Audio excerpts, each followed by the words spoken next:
data atau penyebaran data ya seperti itu ya.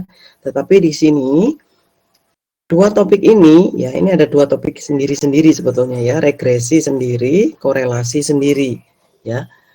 Ini banyak digunakan untuk pemodelan maupun mencari hubungan antar variabel, terutama ketika kita mempunyai data-data hasil pengukuran dan kita kepingin melihat tren dari data ini kemana arahnya.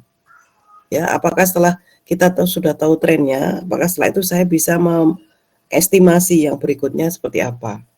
Nah, itu untuk regresi. Ya, jadi kita kalau mau mengestimasi data di waktu yang berikutnya, ya kita bisa menggunakan model regresi ini berdasarkan data-data yang sudah kita ukur sebelumnya. Ya. Nah, sedangkan untuk korelasi itu lebih ke arah ketika kita punya dua atau lebih variabel hasil pengukuran ya, kita kepingin tahu hubungan antar mereka itu sedekat apa atau sejauh apa ya, hubungan antar dua atau lebih variabel ini. Nah, itu kita bisa mengkorelasikan antar variabel. Jadi data-data antar variabelnya itu kita bisa lihat korelasinya.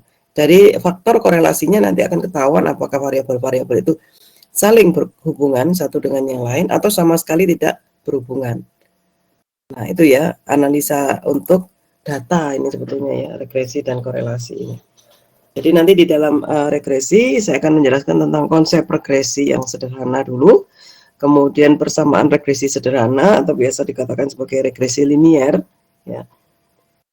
Kemudian ada pengujian hipotesa regresi sederhana dan kita lanjutkan dengan regresi berganda atau multiple regression. Kemudian kita mencari residu akibat kesalahan standar estimasi. Ya. Dan terakhir adalah ada beberapa soal-soal latihan nanti yang bisa kita coba ya untuk topik regresi ini.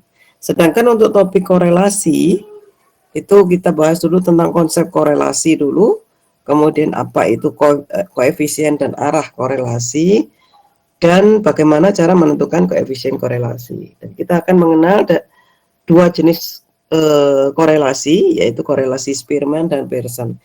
Nah, sebetulnya dua materi ini baik regresi maupun korelasi itu bisa kita gunakan Excel ataupun SPSS ataupun software-software statistik lainnya ya, atau bahkan RStudio juga kita bisa pakai ya untuk mencari nilai-nilai regresinya atau nilai intercept atau nilai koefisien dari regresinya secara langsung. Jadi sudah disiapkan. Tapi di sini di mata kuliah ini saya lebih menitik beratkan pada konsepnya dulu.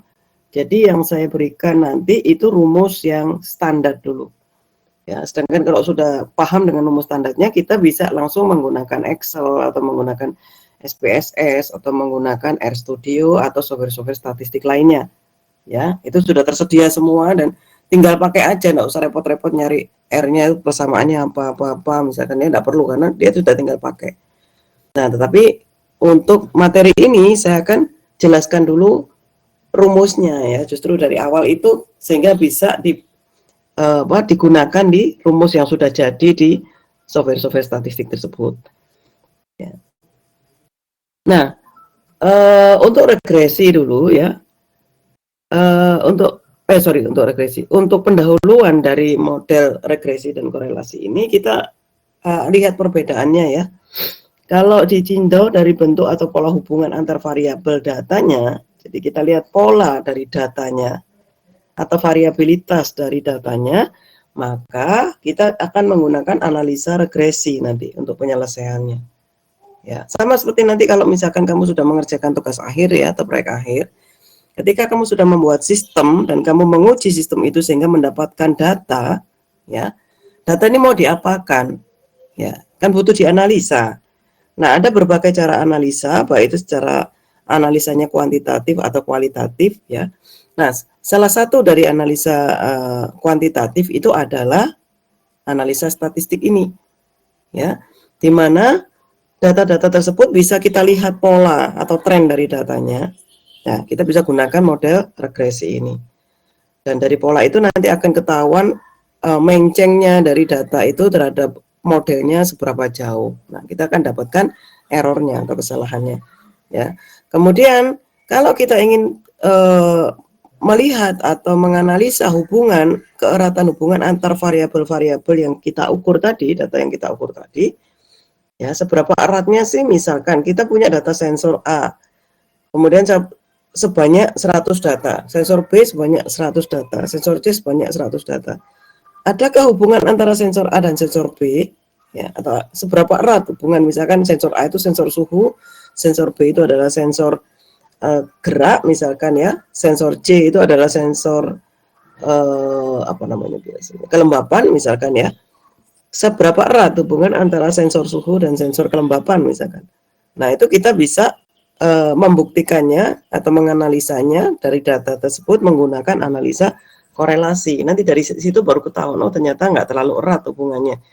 Ya, mereka terpisah satu sama lain, atau kita katakan dia apa namanya, saling lepas antar sensornya, misalkan bisa seperti itu. Nah, itu bisa kita gunakan untuk analisa data-data yang kita ukur, ya. Nah, sekarang kita masuk ke regresi. Analisa regresi tadi dikatakan untuk mengetahui hubungan antar dua atau lebih variabel dan untuk mengetahui pola yang modelnya belum kita ketahui dengan sempurna. Nah, ini yang penting ya. Jadi biasanya kadang kita ngukur itu, kita punya data, banyak datanya yang kita ukur, karena misalkan kita ngukur katakanlah bitrate atau kecepatan bit yang berjalan di dalam sebuah sistem internet. Ya, kita bangun jaringan internet, kemudian kita ukur berapa sih throughputnya, berapa sih paket loss-nya, misalnya begitu ya. Kita dapat data itu sampai ratusan. Kenapa? Karena saya mengukurnya dalam waktu 1 minggu, katakanlah begitu. Ya. Nah, biasanya kalau analisa yang langsung ya secara pengamatan, itu yang kita bisa dapatkan gambarnya itu adalah waktu ya. Jadi sumbu X-nya itu adalah waktunya atau periodenya, sumbu Y-nya itu bitrate-nya atau kecepatan bitnya, BPS-nya. Nah, itu sudah umum kalau yang seperti itu analisanya. Ya, itu traffic aja biasa ya. Tetapi ketika kita ingin menganalisa secara statistik pola dari datanya, ya, nah itu kita bisa mengatur data-data tersebut mulai dari urutan terkecil sampai terbesar. Ya, kemudian kita lihat polanya, dia akan bentuk apa? Pola Regnier kah? Atau modelnya apa namanya, polinomial, ya, ataukah modelnya log normal dan sebagainya. Ya. Nah, dari pola itu kita bisa menganalisa karakteristik dari data tersebut. Oh, data ini ternyata semakin besar apa namanya, atau semakin lama waktunya, maka semakin besar apa namanya, kecepatan datanya misalkan ya. Itu hasil dari analisa kita. Nah, jadi polanya itu bisa kita cari pola datanya itu dengan menggunakan regresi ini. Ya. Nah, selain itu juga untuk mengetahui bagaimana variasi dari beberapa variabel independen yang mempengaruhi variabel dependen. Nanti saya tunjukkan apa itu dependen dan independen ya. Yang jelas adalah bahwa ada variabel yang saling mempengaruhi di situ. Ya. Nah, seberapa kuatnya variabel ini saling mempengaruhi itu adalah berdasarkan variasinya. Ya, kadang dia dekat, kadang dia jauh, kadang dia dekat lagi. Atau rata-rata dia dekat terhadap variabel dependennya misalkan. Oh, berarti ini ada hubungannya ini antar dua variabel ini. Misalkan begitu ya, itu konsep konsep regresi. Nah, apa sih tujuan kita mempelajari analisa regresi? Yang pertama adalah kita mendeskripsikan dulu fenomena data. Ya, apalagi kalau kalian nanti TA-nya itu banyak bersinggungan dengan katakanlah IoT atau cloud atau big data ya. Itu semuanya kan fenomena sebetulnya ya. Yang kita mau tangkap itu fenomena dari datanya itu kayak apa sih? Contoh kalau big data misalkan kita dapat data, sekumpulan data dari Gojek misalkan ya. Gojek yang GoFood misalkan. Nah kan dari data-data sekian ratus ribu pelanggan di sebuah kota, itu kan kita bisa mengamati periode waktunya, misalkan kita amati berdasarkan klasifikasinya ya, periode waktu kapan pelanggan itu banyak pesan makanan. ya. Kemudian makanan yang seperti apa yang disukai oleh pelanggan. Berapa lama waktu yang diperlukan untuk nyampe dari pelanggan sampai ke dari toko sampai ke pelanggannya, atau bahkan dari mulai dapat driver sampai mendapatkan makanan berapa lama. Nah, tujuannya itu apa? Ketika kita sudah bisa tahu deskripsinya, kita akan buat polanya nanti. Oh, ternyata di bulan ini waktu yang diperlukan sekian menit. Bulan kedua sekian menit, bulan ketiga sekian menit. Nah, kita bisa memprediksi kira-kira akhir tahun itu kayak apa polanya. Nah, tujuannya apa sebetulnya? Ketika sudah prediksi ini bisa kita dapatkan, itu kan nanti pengambil keputusan di dalam sistem itu, misalkan kalau yang ini kita tadi bicarakan GoFood ya, dapat diprediksi sekian bulan ke depan itu adalah waktunya itu semakin naik sekian menit misalkan ya, atau justru malah semakin turun sekian menit, misalkan kita belum tahu kan, nggak punya datanya ya. Nah, itu bisa prediksi. Manajemen dari GoFood itu bisa mengambil keputusan, katakanlah misalkan, oh ini sistem ini harus diperbarui karena ternyata makin lama ya, oke kita rekrut lebih banyak driver. Nah, itu pengambilan keputusan seperti itu. Nah, berdasarkan apa? Berdasarkan analisa yang sudah dibuat oleh penganalisa datanya ya, dalam hal ini data science-nya itu. Nah, data science juga ilmunya ini ya, regresi ini ya. Jadi dia akan membentuk pola, mendapatkan pola dari data-data tersebut tergantung dari fungsi atau tergantung dari apa yang diharapkan dari data itu. Nah, jadi dia mendeskripsikan ya fenomena datanya. Kemudian ada tujuan kontrol atau pengendalian dari kasus yang diamati. Ya, contoh kalau kita mau melihat seperti ini ya, yang terjadi COVID ini ya, kita kan bisa lihat setiap hari adanya deskripsi ataupun adanya analisa deskriptif yang menyatakan bahwa pada hari sekian atau pada bulan ini rata-rata orang yang terkena sekian, orang yang meninggal sekian, dan seterusnya. Bayangkan itu setiap hari dalam hampir 2 tahun ya, atau 2 tahun lebih ini sudah. Nah, ternyata kan dapat grafik yang semakin lama semakin landai. Nah, bukan berarti grafik landai itu didapatkan dari data hari itu, tidak. Tapi para pakar statistik itu sudah memperkirakan mungkin setahun sebelumnya itu dia sudah bisa mendapatkan grafik berdasarkan data-data yang sebelumnya dari tahun yang lalu ya, bahwa akan landai sekitar sekian bulan ke depan. Nah, ini ya. Jadi ketika sudah bisa didapatkan prediksi itu, maka bisa dilakukan kontrol. Oh, kalau begitu mungkin dari pemerintah ada kebijaksanaan, oke, rumah sakit sekarang sudah tidak untuk COVID lagi. Ya, sebagian besar rumah sakit dibuka untuk umum misalkan ya, terus kapan ada PPKM dan sebagainya. Nah, jadi prediksi itu sudah ada sebelumnya, jadi tidak perlu harus menunggu data-data terbaru ini ya. Dan terakhir ini prediksi dari kasus yang diteliti. Nah, jadi ini juga akan bisa dilihat dalam interval data dari variabel independen yang membentuk model regresi. Tadi saya katakan bahwa bisa untuk deskripsi saja. Ya, kalau deskripsi saja, udah polanya kayak gini, udah selesai. Bisa untuk kontrol dan pengendalian. Ketika sudah tahu polanya seperti ini, maka kebijaksanaan apa yang akan diambil ya. Kemudian yang lainnya adalah prediksi. Nah, ini bisa berikutnya lagi ketika kontrol sudah sudah dijalankan dan ini berkembang terus kasusnya ini, nah nanti diprediksikan sekian tahun ke depan seperti apa. Nah, ini juga kita bisa lakukan menggunakan regresi. Ya. Nah, jadi regresi sederhana di sini mencari hubungan antara satu variabel independen dan variabel yang dependen. Variabel independen itu adalah variabel yang bebas, sedangkan yang dependen itu adalah yang terikat. Ya, nah sekarang kita bedakan apa itu dependen dan independen ya. Variabel independen atau variabel bebas itu dia berdiri sendiri dan tidak bisa dirubah oleh variabel yang lain. Ya, biasanya di dalam statistik variabel bebas itu digunakan sebagai input. Ya, jadi ada inputnya dan mana input ini akan mempengaruhi outputnya. Ya, contoh apa? Misalkan inputnya itu adalah waktu. Ya, inputnya itu adalah usia. Inputnya itu adalah tingkat kepandaian, inputnya itu kebiasaan dan lain-lain. Jadi dia bebas, tidak terikat satu dengan yang lain. Ya. Dan biasanya digunakan sebagai input dari statistik yang akan kita lihat polanya nanti.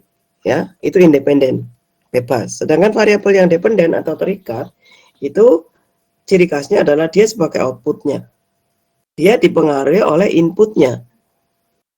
Ya, contoh misalkan hasil dari tes seseorang. Jadi bunyinya hasil. Nah, itu biasanya terikat atau dependen. Ya.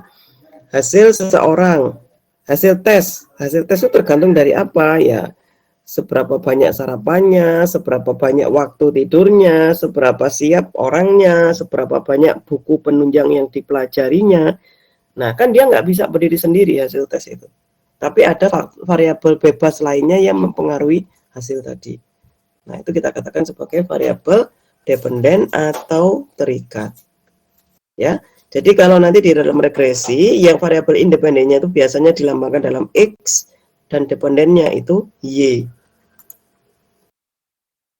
Nah ya, jika X1, X2, X3 sampai XI itu adalah variabel independen, bebas, input, dan Y adalah variabel dependennya, terikat, output, maka kita bisa menyatakan hubungan antara keduanya sebagai Y sama dengan fungsi dari X1, X2 sampai XI dan ada residu.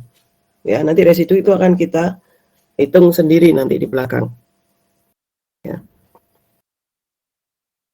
Nah, kita mulai dalam persamaan regresi sederhana dulu ya.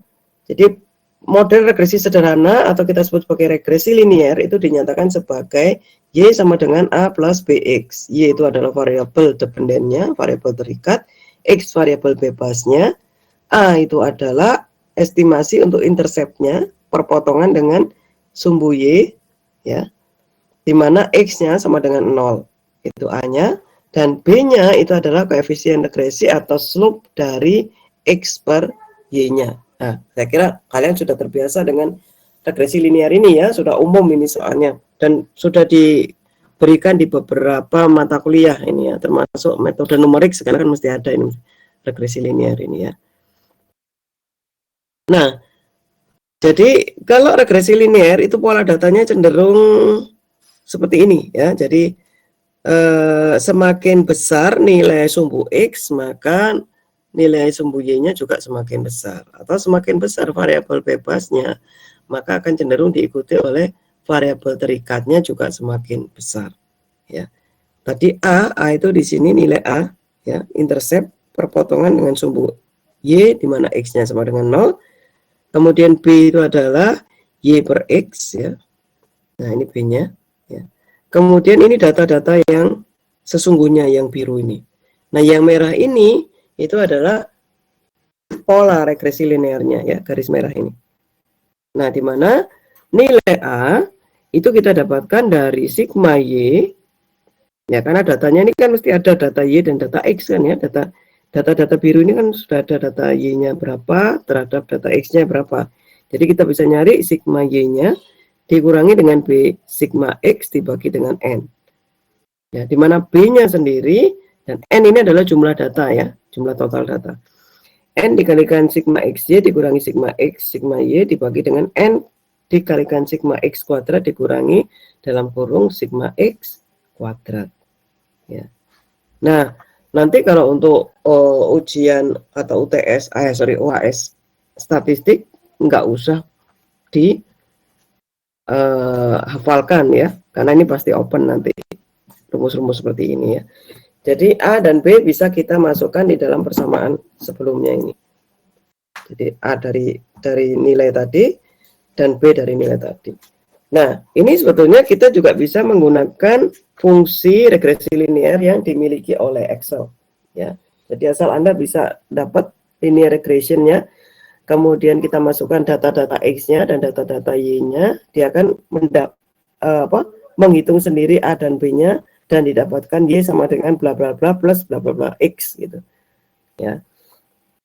Nah, tinggal kita plot nanti di dalam grafik dan kita bisa ngelihat data-data yang terscatter ini tadi, tersebar, yaitu data-data yang sesungguhnya atau data-data aslinya terhadap data yang dimodelkan. Nah, kita mulai dari contoh ini ya.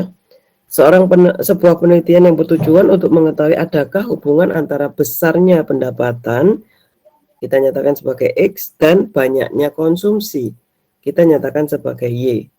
Nah, berarti kita punya dua data ini sudah ya.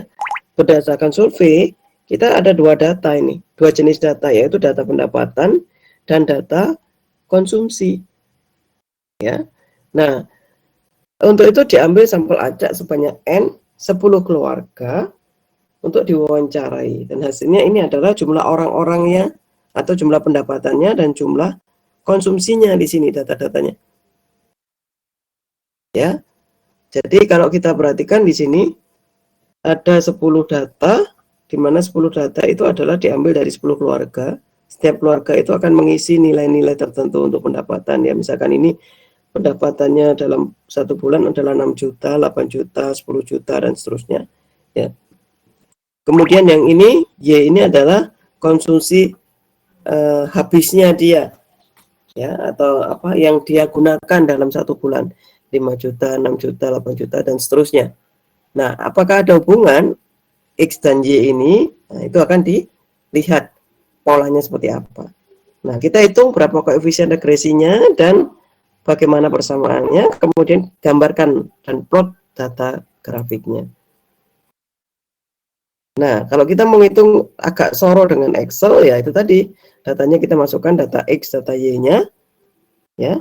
Kemudian kita buat X kuadrat, Y kuadrat, X kali Y, ya. Sehingga di sini nanti yang kita ambil adalah sigma X kuadrat, kemudian sigma X kita kuadratkan, ya. Sigma X saja, sigma Y saja, ya, dan sigma X kali Y, ya. Nah, kita dapat nilai B dan A, sehingga ini persamaan modelnya, ya, model regresi linearnya seperti ini, ya. Dani, ada yang mau ditanyakan? Ada raise hand?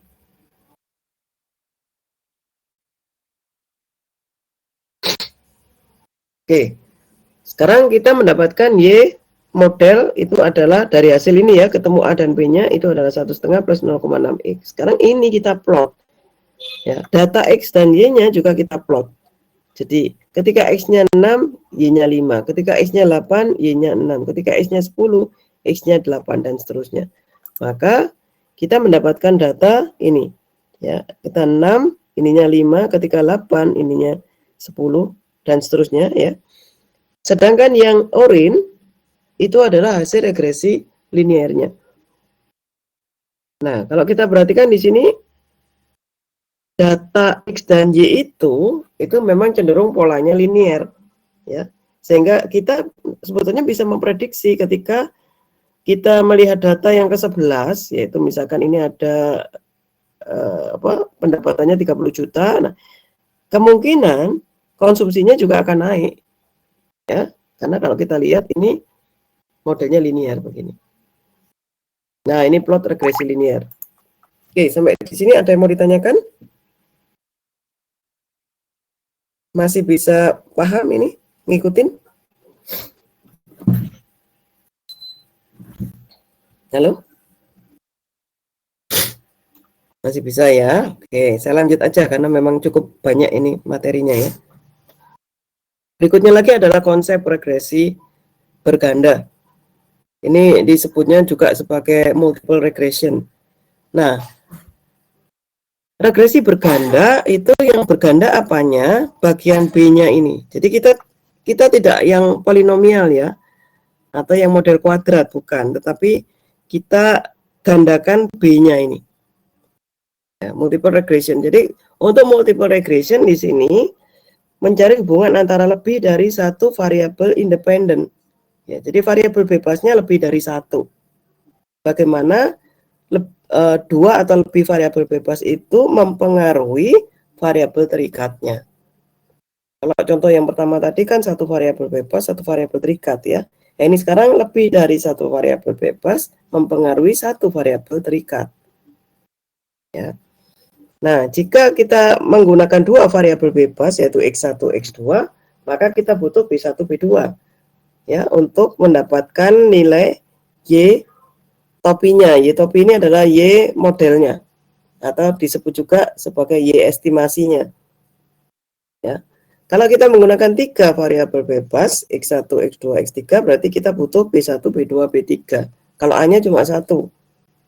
Ya. Interceptnya cuma satu aja. Untuk mendapatkan apa? Variabel terikat estimasinya. Ya, begitu juga untuk n variabel bebas, maka kita pakai xn berarti kita butuh sampai bn. Ya, jadi bergandanya bukan x-nya kita kuadratkan, kalau itu nanti jadi eksponensial atau polinomial ya. Tetapi b-nya yang kita tambahkan sesuai dengan jenis x-nya. Karena dikatakan di sini regresi berganda itu pengaruh dari dua atau lebih variabel bebas terhadap sebuah variabel terikat. Ya. Jadi x-nya x1, x2 bukan x biasa saja. Nah, untuk mencari interceptnya kalau kita menggunakan dua variabel bebas yaitu x1 dan x2, maka kita punya A, B1 dan B2 seperti ini. Jadi A ini adalah interceptnya, koefisien regresinya adalah B1 dan B2. Nah, ini persamaannya ya, cukup panjang persamaannya memang. Alangkah baiknya nanti kalau kamu bisa langsung dimasukkan dalam persamaan Excel ya.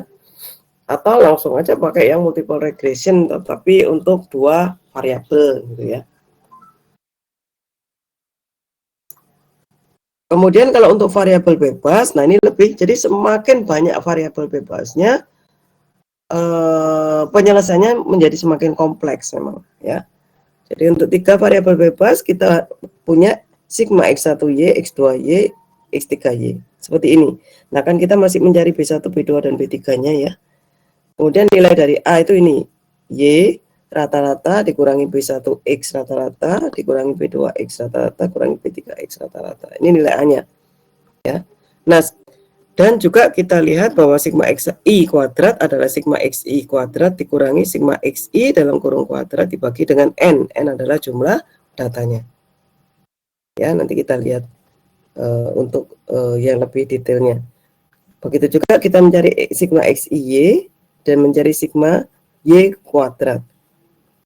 Ya. Nah, dari nilai-nilai ini, ya maka kita bisa mendapatkan nilai A, interceptnya tadi, B1, B2, dan B3 dengan menggunakan persamaan matriks ini. Ya, ini yang kita cari kan. Ini kan sama dengan matriks AX sama dengan B. Jadi kalau mencari X-nya kan berarti B per AX. Tetapi kan untuk matriks tidak ada pembagian ya. Maka yang bisa kita lakukan ini X-nya ini kalau kita cari adalah sama dengan inverse dari apa namanya? A transpos A dikalikan dengan A transpos B ini. Baru kita bisa nyari X-nya ya. Tak kira kalau persamaan transpos itu sudah dapat kan mestinya ya di mata kuliah yang lain ya. Sudah pernah dapat nggak perkalian dan pembagian matriks? Mungkin pakai MATLAB ini lebih gampang kalau saya sih ya.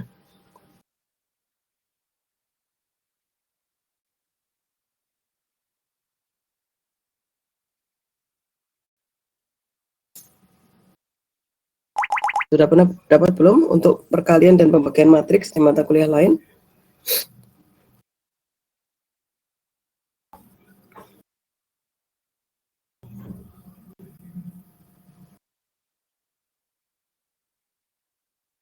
Loh, kok tidak ada yang respon ya?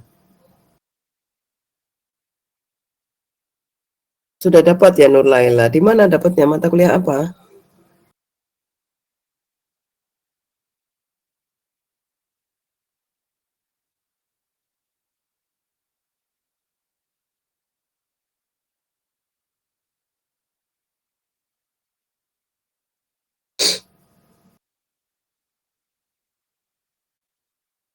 Di mata kuliah apakah kalian mendapatkan?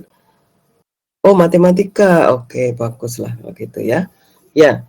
Jadi matrik ini betulnya bisa kita cari nilai A, B1, B2, B3-nya secara langsung ya dengan cara menginverskan matrik n kali n ini, ya, ditranspuskan dikalikan dengan matrik itu sendiri, dikalikan dengan matrik ini, kita transpus kali matrik B-nya ini, maka kita langsung dapat A-nya berapa, B1 berapa, B2 berapa, B3 berapa, ya. Itu kalau kita pakai 3 variabel, ya. Saya biasanya pakai itu, saya coba dulu di MATLAB, ya, untuk nyari untuk nyari nilai X-nya itu. Baru setelah dapat, baru saya plotkan atau baru saya dapat hasilnya A berapa, B1, B2, B3, masukkan dalam persamaan, kemudian masuk di Excel-nya itu tadi. Kan di Excel-nya sudah ada X1, X2, dan X3-nya, sehingga kita dapat Y estimasinya. Ya. Oke, ini contoh pakai 2 variabel bebas, ya. Seorang peneliti ingin mengetahui pengaruh antara kompetensi individu, kita sebut sebagai variabel X1, dan komitmen organisasi, kita sebut sebagai X2, dengan kinerja pegawai, variabel terikatnya, yaitu Y. Jadi bagaimana kompetensi seseorang dan komitmen dari organisasi itu bisa mempengaruhi kinerja pegawai. Ini sangat umum sekali, ya, di perusahaan itu memang sering itu dibuatkan begitu, ya. Jadi ada survei yang secara periodik melihat kompetensinya seseorang, ya, si A, si B, si C, dan komitmen dari organisasinya itu sendiri terhadap kinerja dari si pegawai itu. Nah, kemudian disebarlah angket dilakukan kepada 30 pegawai. Ini hasilnya dari pegawai 1 sampai 30, mereka mengisi data. Ya, ada sejumlah data yang mereka isi, di mana kalau data-data itu diisi dijumlahkan hasilnya seperti ini. Jadi satu angket itu misalkan untuk untuk kompetensi individu ada beberapa pertanyaan. Setiap pertanyaan itu punya angka sendiri, ya, yang ketika dia pilih, dia memilih nilai berapa. Jika nilainya dijumlahkan, maka hasilnya ini, gitu, ya, masing-masing ini. Begitu juga untuk yang komitmen organisasi. Sedangkan Y itu kan juga angket juga. Nah, dari angket itu juga ada beberapa pertanyaan, jika dijumlahkan hasilnya adalah di Y ini. Ya, nah, cara kamu membuat angketnya atau surveinya kayak apa kan sudah saya jelaskan di awal-awal dulu, ya, cara kita memberikan pertanyaan untuk survei. Nah, kemudian hasilnya itu dijumlahkan, ya, sehingga kita dapat beberapa variabel di sini, yaitu 2 variabel bebas, 1 variabel terikat. Nah, ini kita ingin tahu 2 variabel bebas itu seberapa tinggi sih pengaruhnya terhadap variabel terikatnya ini, ya. Nah, kita cari rata-rata skornya. Ini kita melihatnya dari persamaan tadi, ya. X rata-rata, X1 rata-rata, X2 rata-rata, Y2 rata-rata sudah dapat. Kemudian kita cari koefisien regresinya, sigma X1 kuadrat, sigma X2 kuadrat, sigma X1 X2, sigma X1 Y, X2 Y, dan seterusnya. Sudah dapat, maka kita bisa mendapatkan nilai A, B1, dan B2. Sehingga dari situ kita mendapatkan persamaan regresi ini. Ya, A-nya 134,13 dikurangi B1-nya dikalikan dengan X1 dikurangi B2-nya dikalikan dengan X2. Nah, sekarang kita kembalikan, X1 kan sudah punya data sendiri tadi, ada 30 data, ya, X2 juga 30 data. Nah, kita cari Y estimasinya sekarang dengan menggunakan persamaan regresi yang baru ini. Ya. Nah, dari situ kita plotkan. Nah, kita dapatkan Y1 ini adalah hasil plottingnya berdasarkan model multiple regresinya, dan Y2 ini ada dan Y saja itu adalah data yang sesungguhnya tadi berdasarkan data di tabel ini. Berdasarkan data di tabel mana tadi? Ini, ya, plotting data yang sesungguhnya. Nah, kita bisa lihat bahwa ternyata bedanya jauh banget, ya, menggunakan multiple regresi ini dengan data yang sesungguhnya. Nah, ini nanti kita bisa lihat seberapa jauh variasinya nih, ya, variasi dari data sesungguhnya terhadap data modelnya. Ya, kenapa? Karena dari situ ketika kita mendapatkan variasinya sangat besar, berarti kan simpangannya besar, errornya besar. Kalau errornya besar, sebaiknya model multiple regressionnya tidak kita gunakan karena pendekatannya kurang tepat, ya, tidak akurat, sehingga kita harus mencari model yang lain yang sekiranya bisa mendekati data sesungguhnya. Ketika kita sudah mendapatkan model yang paling tepat mendekati data sesungguhnya, maka kita bisa menghasilkan sebuah model baru untuk prediksi, gitu ya. Nah, ini yang sesungguhnya pemodelannya dengan multiple regression, ini data sesungguhnya, ya. Nah, terakhir dari regresi adalah kesalahan standar estimasi. Nah, ini yang kita cari residunya tadi, ya. Jadi kesalahan standar estimasi adalah standar deviasi di sekitar garis estimasi regresi yang mengukur variabilitas nilai Y sesungguhnya terhadap Y prediksinya. Ya, jadi dari situ nanti diambil selisih antara Y data sesungguhnya dengan Y data hasil prediksi yang menggunakan model regresi tadi. Masing-masing dijumlahkan error-errornya, kemudian kita cari rata-ratanya. Nah, kita menggunakan STX, ya, standar deviasinya. Nah, ini Y1, Y2, Y3 jumlah N-nya, jumlah datanya sebanyak berapa dibagi dengan N-2 kita akarkan. Kan standar deviasi misalnya. Jadi akar dari varians, karena ini nilai varians sendiri. Ya. Nah, itu adalah varians errornya. Ya, kita lihat di sini. Ini ada error antara yang yang orange sama yang biru. Ini errornya, ya. Kemudian ini juga ada yang data kedua juga ada error, data ketiga, data keempat, data kelima ini kecil errornya. Nah, kita lihat masing-masing errornya ini untuk menghasilkan SYX-nya. Ya. Nah, dari situ kita bisa melihat standar deviasi dari masing-masing data pemodelan terhadap data sesungguhnya. Jika terlalu besar, apa yang harus kita lakukan? Ketika kita mendapatkan kesalahan yang terlalu besar, maka kita tidak boleh menggunakan model itu. Jadi kita harus mencari model yang lain yang errornya kecil terhadap data sesungguhnya. Ya, jadi bukan data sesungguhnya yang kita salahkan, tetapi pendekatan kita yang kurang tepat. Ya, jadi menggunakan model yang lainnya lagi nanti. Nah, itu ya, itu model regresi bisa kita gunakan seperti itu.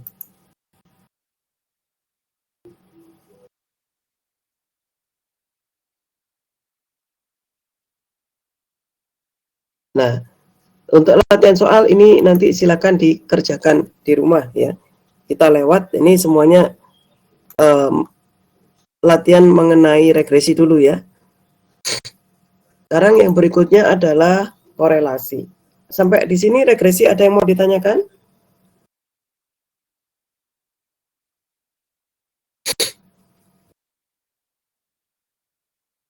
Belum ada? Oke, kita lanjut ya. Korelasi sekarang. Korelasi seperti yang saya jelaskan di awal, ini kita menentukan hubungan antara dua atau lebih variabel data pengukuran kita. Ya, apakah mereka terhubung atau mereka saling berkorelasi satu sama lain atau tidak? Ya, seberapa erat hubungannya?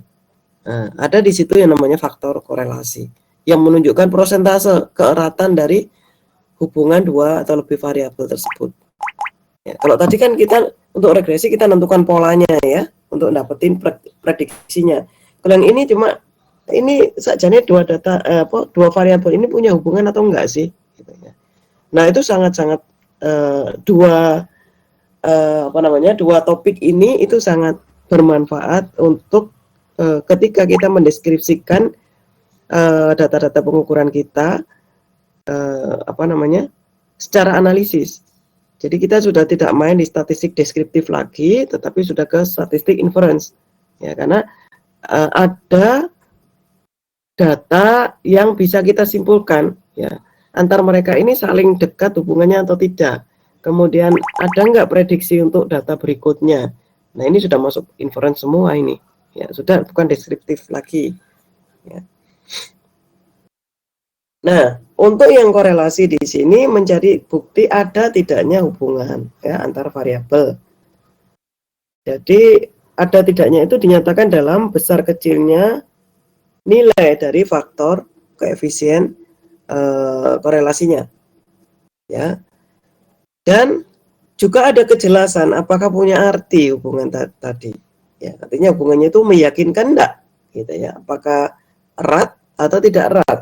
Ya, kalau tidak erat berarti tidak ada artinya kan, artinya tidak terlalu berhubungan satu dengan yang lain. Ya. Nah, kemudian ada istilah korelasi dan arah korelasi, ya. Tinggi rendah, kuat lemah, besar kecilnya hubungan antara dua variabel itu bisa dilihat dari nilai korelasinya. Ya, disimbolkan dalam, kalau yang kita lihat adalah populasi, maka simbolnya adalah rho. Tetapi ketika kita bahas datanya itu adalah data sampel, maka korelasi itu nilainya atau faktornya dinyatakan dalam R. Ya, jadi kalau rho itu untuk populasi, kalau R untuk sampel. Sedangkan tanda plus minus dari hasil faktor korelasi itu menyatakan arah dari korelasinya. Jadi jika plus berarti arahnya positif atau satu arah, jika minus arahnya negatif atau berlawanan arah antar dua variabelnya tadi. Ya. Kalau jika nol berarti tidak ada korelasi. Jadi ketika kita menghitung R-nya ternyata hasilnya sama dengan nol, berarti dua variabel ini tidak saling berkorelasi, tidak saling berhubungan.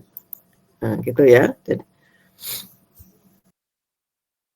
Nah, kita akan menggunakan, jadi ada beberapa cara untuk menghitung koefisien korelasi, tapi untuk yang topik kita ini saya hanya menjelaskan tentang korelasi Spearman dan Pearson saja.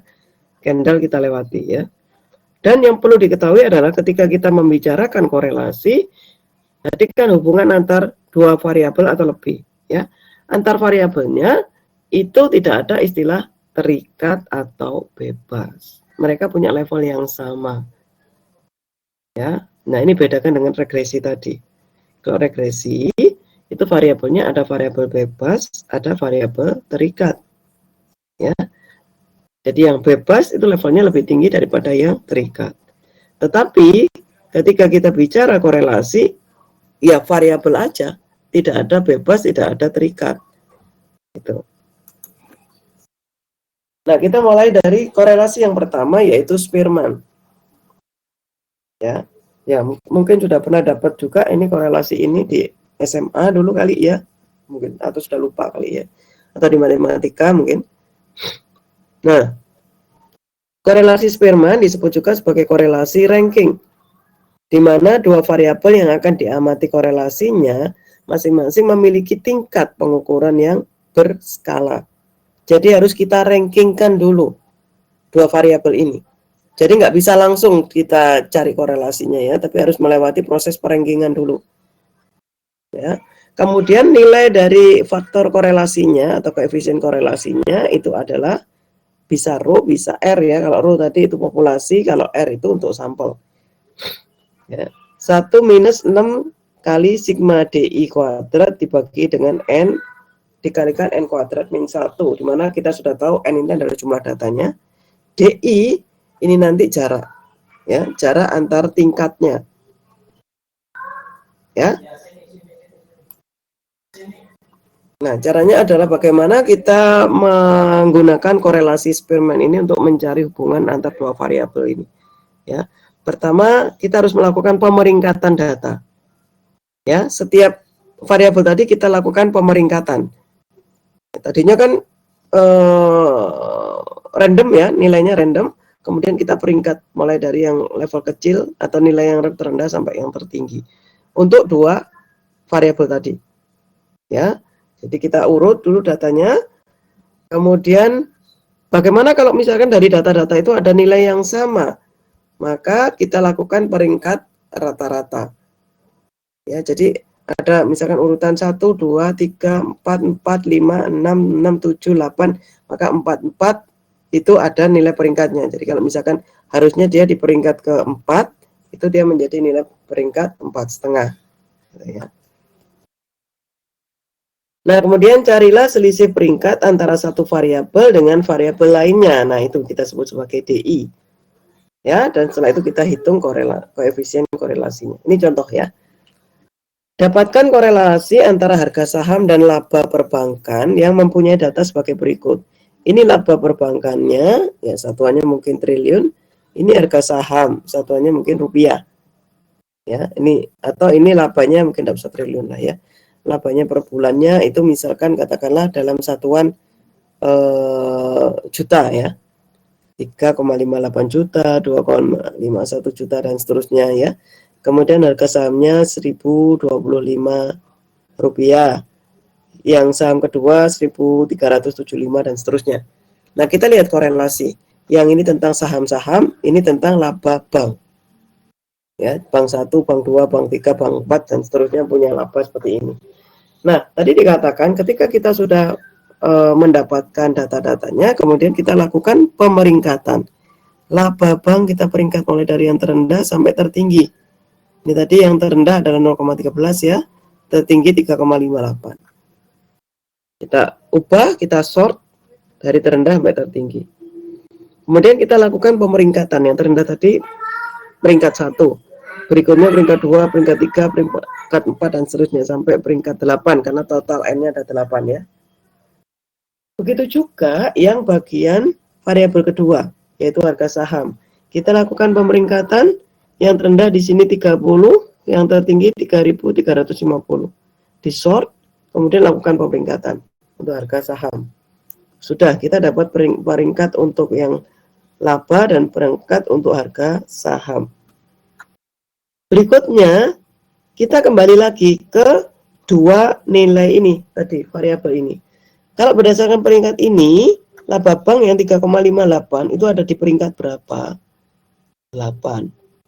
Oke, berarti ini nanti diisi dengan peringkatnya ya, 8. 2,51 ada di peringkat 6, berarti ini isinya 6. 2,54 ada di peringkat 7, isinya 7. 0,95 ada di peringkat 6, nilainya 6 dan seterusnya. Jadi ini adalah kita urut lagi berdasarkan urutan sesungguhnya, tetapi yang kita masukkan sekarang adalah nilai peringkatnya. Begitu juga harga saham, nilai peringkatnya yang kita masukkan. Jadi 1025 ini masuk ke peringkat 5. Oke, yang kita tulis di sini peringkatnya, peringkat 5. 1375 peringkat 6. Kemudian 3350 peringkat 8 dan seterusnya. Oke, sekarang kita punya peringkat untuk laba dan peringkat untuk saham ya, masing-masing sesuai dengan urutan sebelumnya ini. Ya, sekarang yang masuk di sini adalah nilai peringkat saja. Nah, kita cari DI-nya. DI itu selisih antar peringkat. Ya, di baris 1 selisihnya 8 kurangi 5, 3. Baris 2, 6 kurangi 6, 0.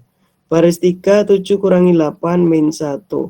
Baris 4, 5 dikurangi 7, min 2, dan seterusnya. Nah, ini adalah DI-nya ya. Kemudian kita hitung berapa sigma. Kemudian kita hitung DI kuadratnya. Kita sudah dapat, ini 8 kurangi 5 adalah 3, 3 kuadrat 9, 0 kuadrat 0, min 1 kuadrat 1, min 2 kuadrat 4, min 1 kuadrat 1, dan seterusnya. Nah, kemudian silakan dijumlah. Jadi yang dijumlah adalah yang DI kuadratnya. Sudah? Nah, udah. Kita dapat sigma DI kuadratnya adalah 18. Oke, 18 ini sekarang masukkan di persamaan R tadi. Nah, ini tadi 18. 1 dikurangi 6 kali 18 dibagi dengan N-nya tadi berapa? 8 ya. Dikali 8 kuadrat min 1. Nah, kita ketemu bahwa dua data tadi itu mempunyai korelasi Spearman dengan faktor korelasinya adalah 0,7857. Atau kita bisa mengatakan ada hubungan antar dua variabel tadi di mana hubungannya mempunyai faktor korelasi 78,6%. Nah, hubungan sekian ini termasuk erat ya, karena di atas 50%. Ya, tertinggi 100% kan nanti ya. 100% berarti ya mereka bukan cuma ada hubungan, tetapi mereka itu sama plek. Ya, X dan Y itu nilainya sama persis, itu dia 100%. Tapi kalau X dan Y sama sekali tidak ada hubungan, nilainya 0 saja. Tetapi di antaranya itu adalah nilai keeratan hubungannya tadi ya, dilambangkan dengan R. Nah, 78,57 termasuk lumayan erat. Ya.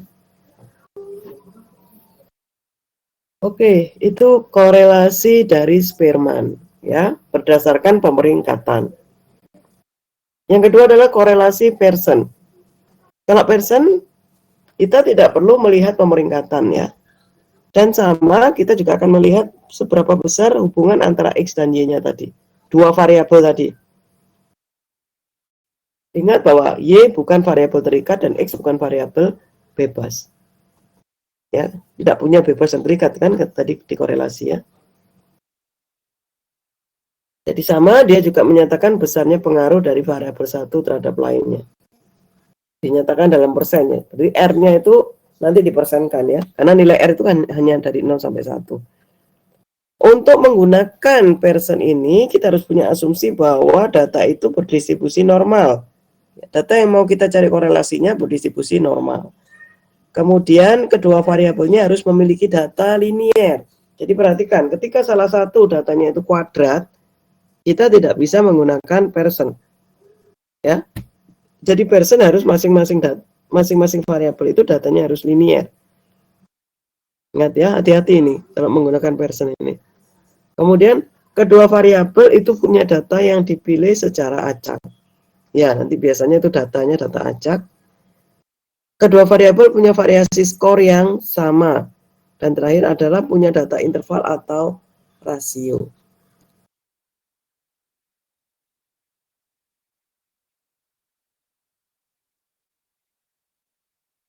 Ya, oke. Untuk nilai Rx-nya, nah untuk Rx ini kita pakai interpretasinya adalah jika Rx-nya 0, ya tidak ada korelasi ya antar X-nya.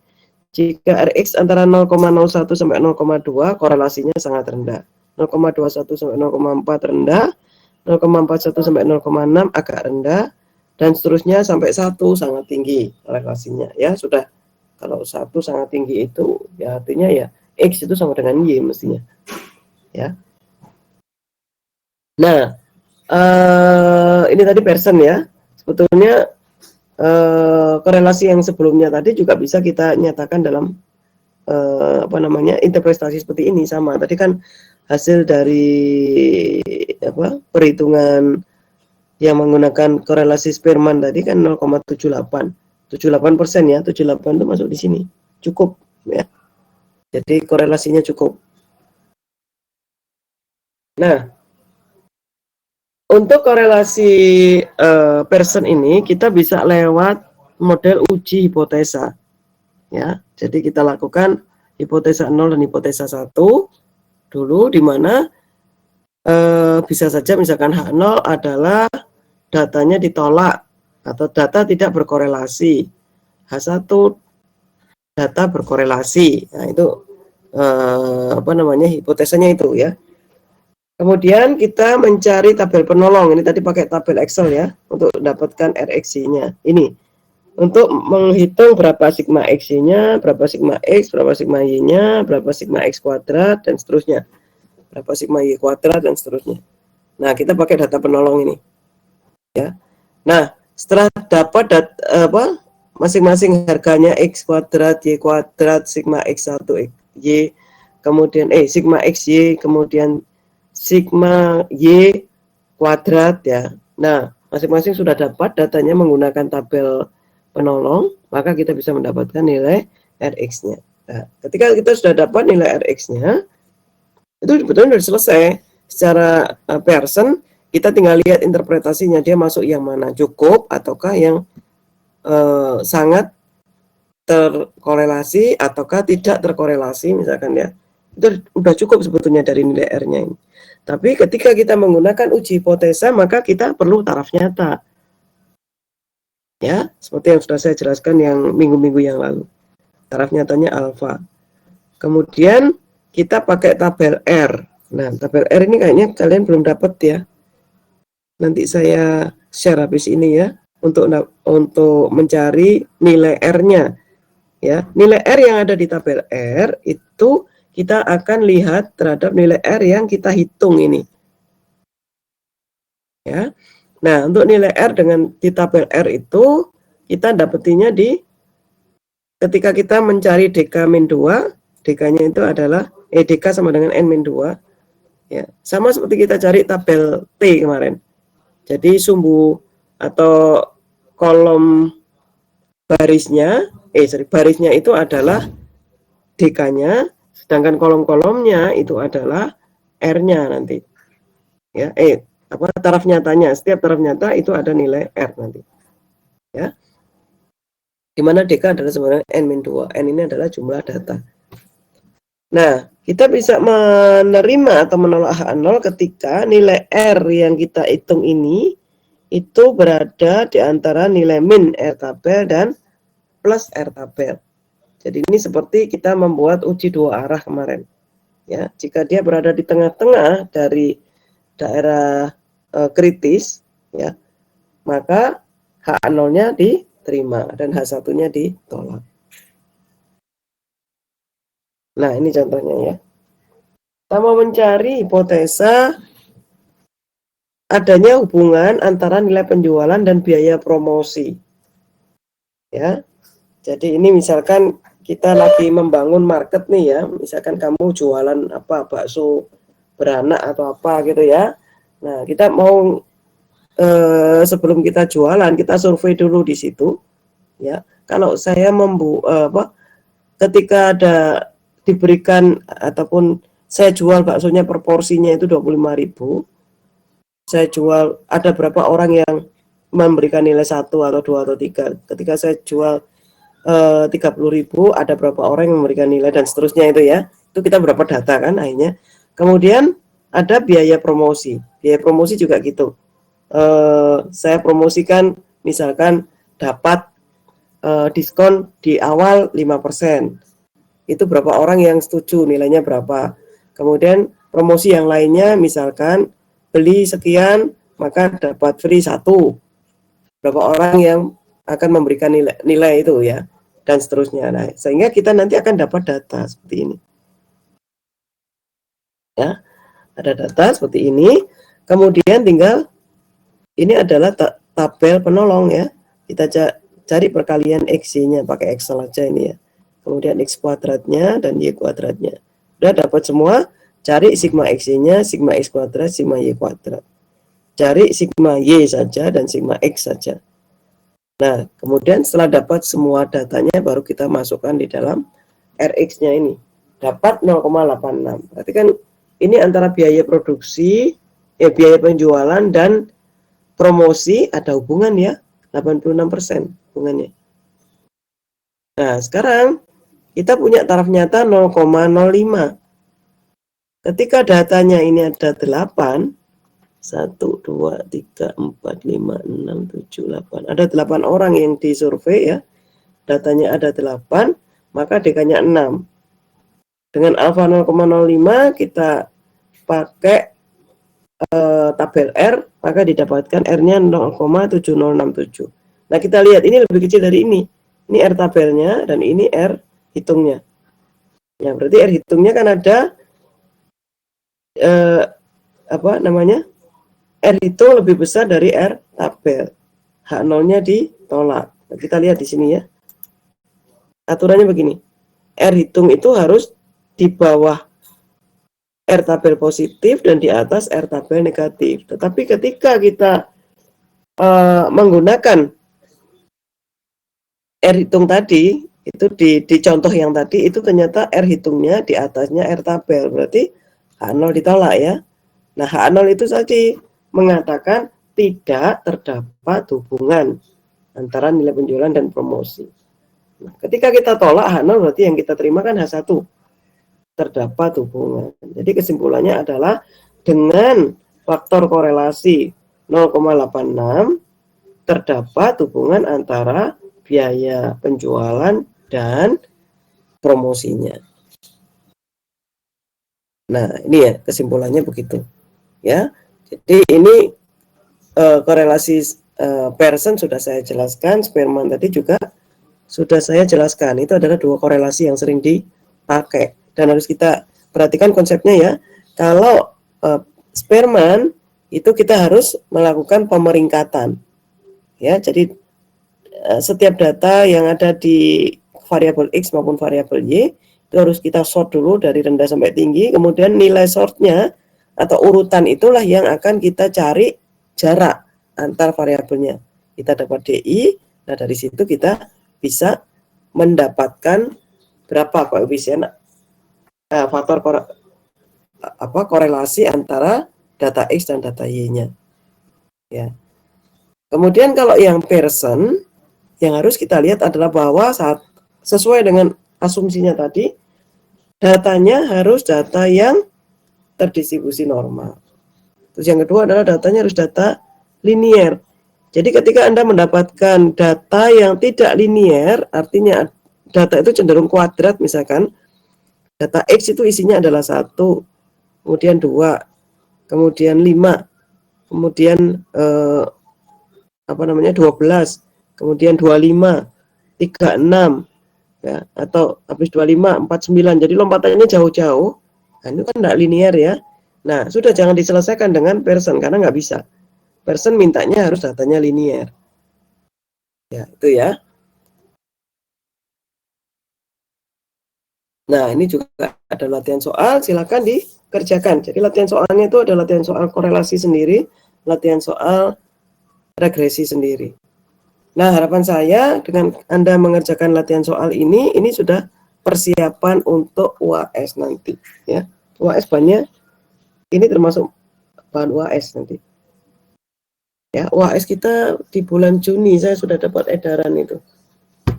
Tanggal berapa ya? Saya cek di Pinterest.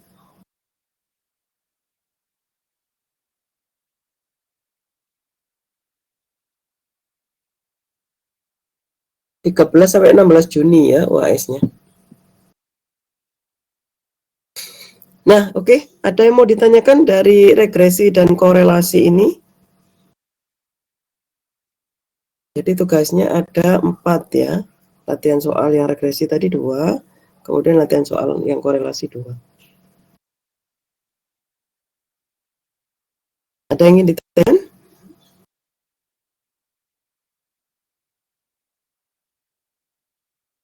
Belum. Untuk Dewi, yang lainnya bagaimana?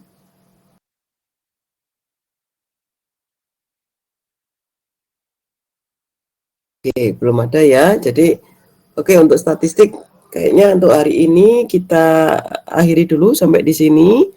Jadi silahkan untuk dipelajari kembali ya korelasi dan regresi ini. Dan saran saya memang materi ini itu silahkan di keep ya, disimpan untuk nanti suatu saat ketika Anda sudah mengerjakan TA dan sudah mendapatkan data dan Anda bingung untuk melakukan analisa apa yang harus saya analisa ya, variabel ini saya analisa apanya ya, biasanya sering-sering begitu ya. Saya sering dapetin anak-anak bimbing saya maupun yang saya uji itu sudah bagus, bikin sistemnya bagus, sudah jalan sistemnya ya. Tapi ketika masuk ke bab 4 yaitu pengujian data dan analisa, itu bingung. Terus apa Bu yang saya analisa ini? Nah, itu sering terjadi. Ya, nah, alangkah baiknya juga mulai dipelajari ini maksudnya apa. Ini menjadi bekal Anda ketika Anda nanti melakukan proses analisa di proyek akhir ya. Jadi analisanya jangan cuma sekedar analisa pengamatan seadanya aja, deskripsi aja, tetapi sudah sampai ke inference. Nah, ini inference-nya. Ya, begitu kira-kira yang bisa saya jelaskan. Jadi kalau ada yang masih ingin ditanyakan, ya silakan kita diskusikan di grup nanti biar bisa saling belajar satu dengan yang lain. Oke, saya akhiri dulu sampai di sini. Wassalamualaikum warahmatullahi wabarakatuh. Selamat siang semua.